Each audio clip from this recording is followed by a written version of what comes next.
வணக்கம் வியூவர்ஸ். இன்னைக்கு காலையில பாத்தீங்கன்னா தஞ்சாவூரை சேர்ந்த சில இளைஞர்கள் வனிதா அவர்களின் வீட்டிற்கு முன்பதாக அவருடைய உருவ பொம்மையை எரித்து ரகளையில ஈடுபட்டிருக்காங்க. இந்த தகவலை அறிந்து வந்த காவல்துறையினர் அந்த இளைஞர்களை கைது பண்ணி கூட்டிட்டு போய் விசாரிச்சிருக்காங்க. தஞ்சாவூர்ல இருந்து சென்னையில வந்து இந்த இளைஞர்கள் வேலை பார்த்து கொண்டிருக்காங்களாங்க.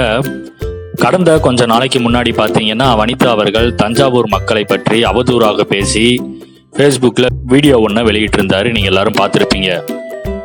தஞ்சாவூரை சேர்ந்தவர்கள் 2 பொண்டாட்டி வச்சுக்கிறது புதுசு இல்லை, என்னுடைய அப்பாவும் தஞ்சாவூர்காரர் தான், அவருக்கு 2 பொண்டாட்டி அப்படின்னு பச்சையாக சொல்லியிருந்தாங்க. அவங்களுடைய அந்த கருத்திற்கு தஞ்சாவூர் மக்கள் பல பேர் எதிர்ப்பு தெரிவித்தாங்க. இதைத் தொடர்ந்து இந்த பிரச்சனை சமூக வலைதளங்களில் மிகப்பெரிய பிரச்சனையாக மாறுச்சு. தஞ்சாவூரை சேர்ந்த வழக்கறிஞர் ஒருவர் கூட வனிதா அவர்கள் பகிரங்கமா எல்லாரும் முன்னாடி மன்னிப்பு கேட்கணும் அப்படின்னு லீகலா நோட்டீஸ்லாம் அனுப்பியிருந்தாருங்க.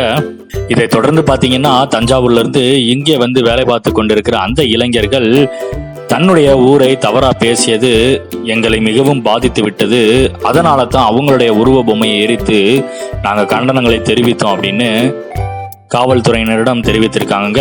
அதுக்கப்புறம் பார்த்தீங்கன்னா காவல்துறையினர் அவங்க மேலே வழக்கு போடாமல் வார்ன் பண்ணி அனுப்பி விட்டுருக்காங்க.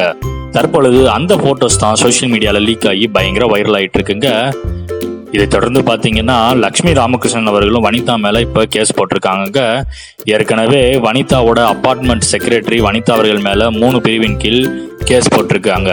அதாவது அப்பார்ட்மெண்ட் ரூல்ஸை மீறி லாக்டவுன் டயத்தில் இவங்க இவ்வளோ வேற கூப்பிட்டு கல்யாணம் முடிச்சு கூத்தடிச்சது ரூல்ஸுக்கு அப்பாற்பட்டது அப்படின்னு சொல்லி கேஸ் போட்டிருக்காங்க. இந்நிலையில் லக்ஷ்மி ராமகிருஷ்ணன் அவர்களும் என்னையும் என்னுடைய கணவரையும் அவதூறா பேசினது கண்டனத்திற்குரியது அப்படின்னு சொல்லி 1.5 கோடி ரூபாய் நஷ்ட ஈடு கேட்டு வனிதா அவர்களுக்கு லீகலா நோட்டீஸ் அனுப்பியிருக்காங்க.